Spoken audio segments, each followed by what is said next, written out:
अच्छा जी। नंबर 4 पे जो हमारे पास रीज़न होती है बच्चे के रोने की, वो होती है उसका डर्टी डायपर। यहाँ हम पैम्पर बोलते हैं, बाकी जगहों पर शायद डायपर कहते हैं। तो डर्टी डायपर असल में ऐसी रीज़न है कि हमें जो है हमारा ध्यान उस तरफ नहीं जाता है। लाइक बच्चे का जो है उसको भूख लग रही है, या उसने बर्फ़ नहीं ली है, या उसने जो है उसे गैस का प्रॉब्लम हो रहा है। तो ये 3 इश्यूज़ ऐसे होते हैं कि पेरेंट्स का जो है ज़्यादातर ध्यान उधर ही रहता है कि शायद इसको भूख लग रही होगी। क्योंकि अक्सर मेरे साथ और मेरे हस्बैंड के साथ यही होता था कि आयरा रो रही होती, तो मेरे हस्बैंड फ़ौरन मुझसे पूछते कि इसने फ़ीड कब किया था, इसको कहीं भूख तो नहीं लगी। मैं टाइम देख के बताती कि नहीं, अभी भूख का टाइम नहीं है। फिर वो पूछते कि जैसे कि इसको शायद जो है बर्फ़ नहीं ली होगी, तो उस हिसाब से मैं उनको जवाब देती कि बर्फ़ ली या नहीं ली। फिर वो पूछते कि कहीं गैस तो नहीं हो रही, तो मैं यही सोचती कि शायद गैस हो रही होगी। तो डर्टी डायपर के ऊपर हमारा ध्यान बहुत कम जाता है। नॉर्मली न्यूबॉर्न को तो ये कहा जाता है कि दिन में 1 पैम्पर ही चेंज करते हैं, लेकिन यहाँ आयरा का ये हिसाब था कि फर्स्ट डे से ही वो माशाल्लाह से 5 पैम्पर चेंज करती थी। यानी मैं उसके 5 पैम्पर चेंज करती थी। और डर्टी डायपर से मतलब ये है कि या तो बच्चे ने पॉटी की हुई है, या पीपी से बच्चे का पैम्पर भर गया है जो उससे इरिटेट कर रहा है। नॉर्मली पॉटी की होती तो हमें स्मेल आ जाती है, फ़ौरन ही बच्चा करीब ही हो तो हमें पता चल जाता है। लेकिन अगर बच्चे ने पीपी की हुई है तो उसको हमें चेक करना होता है। नॉर्मली न्यू बॉर्न के यहाँ पर जो डायपर मिलते हैं, ये 6 मंथ तक के बच्चे का डायपर है, उसमें येलो कलर की लाइन होती है। ये जो आप देख रहे हैं, ये बड़े बच्चों का, इसमें येलो लाइन नहीं है, इसमें येलो लाइन है। तो ये येलो कलर की लाइन होती है जो इंडिकेटर होती है। अगर बच्चे का डायपर फुल हो गया है तो ये ब्लू कलर की हो जाती है। तो नंबर 4 रीज़न हमारे पास होती है बच्चे का डर्टी डायपर। अगर डायपर का इशू है बच्चे के साथ कि उसका डायपर डर्टी है, तो उसका डायपर चेंज कर दें, उसको साफ़ कर दें, तो बच्चा खुद ही खामोश हो जाएगा। तो ये एक ऐसी रीज़न है जिधर हमारा बहुत कम ध्यान जाता है। तो इसलिए नंबर 4 रीज़न हुई डर्टी डायपर की। जी, नंबर 5th रीज़न जो होती है वो होती है डायपर इरिटेशन। डर्टी डायपर अलग जो है रीज़न है, और डायटर इरिटेशन एक अलग रीज़न है। जी, डायटर इरिटेशन में क्या होता है कि बच्चे को हो जाते हैं रैशेस। जी, ये डायपर से इरिटेशन उसको होती है, वो भी डायपर की वजह से ही होती है। होता ये है कि मदर ऑन टाइम बच्चे का डायपर चेंज नहीं करती जब उसने पॉटी या पी की हुई होती है। तो उस पॉटी या पी से क्या होता है कि बच्चे को अंडरलेग एरियाज में हो जाते हैं रैशेस, और रैशेस की वजह से उसको डायपर से इरिटेशन हो रही होती है, या रैशेस में तकलीफ़ हो रही होती है। तो इसलिए हम कहते हैं उसको डायपर इरिटेशन भी कह सकते हैं आप उसको रैशेस का प्रॉब्लम भी कह सकते हैं। जी, दोनों ही प्रॉब्लम कह सकते हैं, क्योंकि डायपर से ही उसको इरिटेशन होती है ये। तो डायपर इरिटेशन या रैशेस का प्रॉब्लम जो है, ये जो है 5 नंबर पे आता है। ये भी बच्चे के लिए नहायत ही तकलीफ़ देह होता है, क्योंकि आप खुद सोचें कि हम इंसानों को, यानी हम जो बड़े लोग हैं, उन्हें अगर रैशेस हो जाएं तो कितनी तकलीफ़ होती है, हम कितने मुश्किल से बर्दाश्त करते हैं उस इरिटेशन को, उस तकलीफ़ को। तो ज़ाहिर है जब न्यू बॉर्न को होंगे रैशेस तो उन्हें कैसी तकलीफ़ होगी, वो कैसे बर्दाश्त करेंगे। तो बच्चे इसकी वजह से बहुत तकलीफ़ में होते हैं। डायपर से इरिटेशन या रैशेस जो हो जाते हैं बच्चों को, उसमें जो है पहचान ये होती है कि बच्चों का जो अंडर लेग एरिया होता है वो हो जाता है रेड। रेड तो मैं नहीं कहूँगी, ये कह सकते हैं डार्क पिंक सा हो जाता है, जो हमें साफ दिखाई देता है। तो उसके लिए हमें क्या करना होता है, नॉर्मली जो है यहाँ मिलती हैं रैशेस क्रीम, ये एंड पर है, ये भी रैशेस क्रीम ही है, और भी बहुत सारी कंपनीज़ की होती हैं। तो हम रैशेस क्रीम लगा देते हैं डायपर चेंज करके, तो उससे डायपर में भी बच्चा हो तो इतना प्रॉब्लम नहीं होता। रैशेस क्रीम बहुत जल्दी आपके बच्चे के रैशेस दूर कर देती है।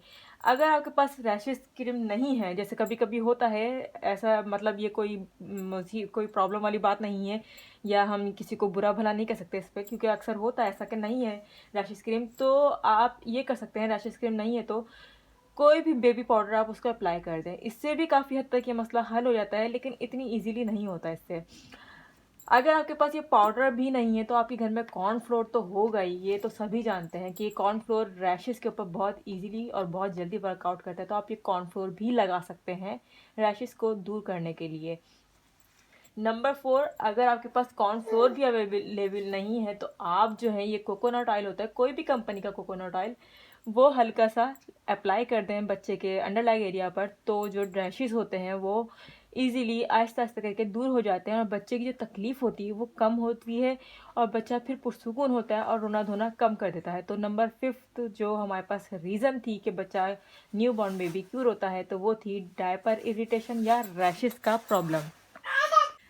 जी व्यूवर्स, यहाँ पर जो नंबर 6 पे प्रॉब्लम आती है बच्चे क्यों रोते हैं में, वो होता है कॉन्स्टिपेशन का प्रॉब्लम। कॉन्स्टिपेशन मीन्स कि बच्चों ने पॉटी नहीं की होती है, तो वो भी बच्चों को काफ़ी हद तक इरिटेट कर रहा होता है। बच्चे उसकी वजह से भी बहुत रोते हैं। नॉर्मली अगर मैं बात बताऊँ आपको अपने डॉक्टर की, तो अमरा की दफ़ा में जब मैं डॉक्टर से पूछा था कि ये पॉटी नहीं करी है इसने, 2-3 दिन हो गए, तो डॉक्टर ने सीधा कहा कि बच्चे अगर 1 हफ़्ते भी पॉटी नहीं करते हैं तो कोई इशू नहीं है, कोई डरने की बात नहीं है, 1 हफ़्ते बाद वो खुद कर लेंगे। मैं आपको बता रही हूँ कि मेरे साथ क्या हुआ था कि अमरा पॉटी अगर नहीं करती थी 2 से 3 दिन, तो वो बहुत रोती थी। जी, तो फिर मैं जो थी परेशान हो जाती थी। लकीली यहाँ स्टार्टिंग में हमें मिडवाइफ मिल जाती है कुछ दिन हमारी हेल्प करने के लिए। तो मिडवाइफ घर पे आती थी तो उसने मुझे बताया था कि अगर बच्ची ने पॉटी नहीं की है, यानी उसने मुझसे खुद पूछा था कि कितने दिन हो गए पॉटी किए हुए, तो मैंने उसको कहा था कि 2 दिन हो गए हैं, तो उसने कहा कि पॉटी की वजह से ही ये रो रही है।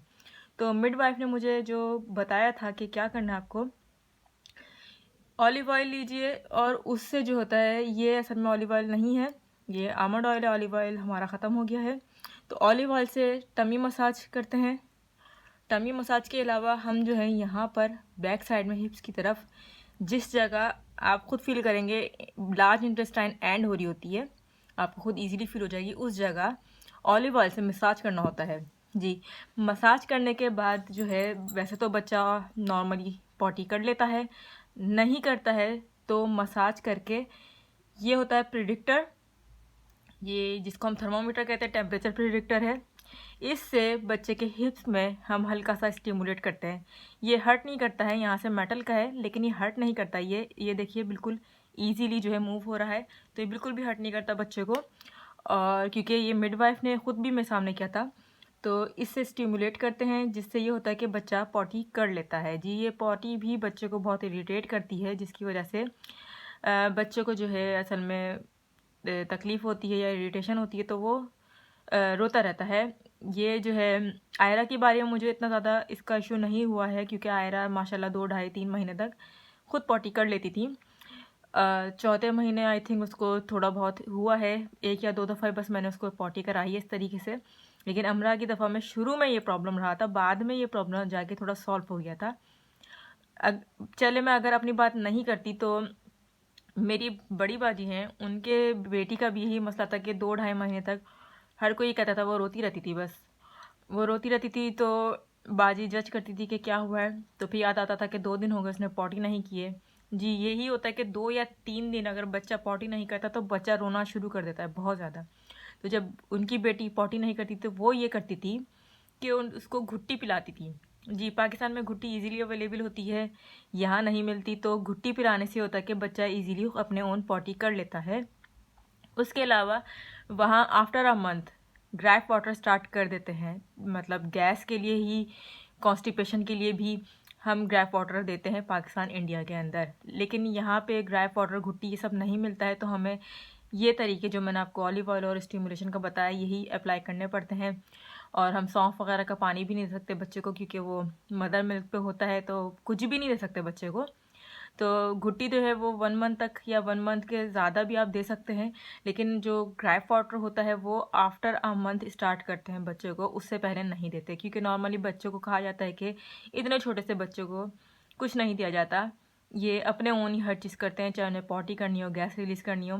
तो ग्रेप वाटर जो होता है वो तो गैस कॉन्स्टिपेशन दोनों के लिए ही यूज़फुल होता है, और जो घुट्टी होती है उससे इजीली पॉटी भी कर लेते हैं, और बच्चों का यानी पेट साफ़ कर देती है वो।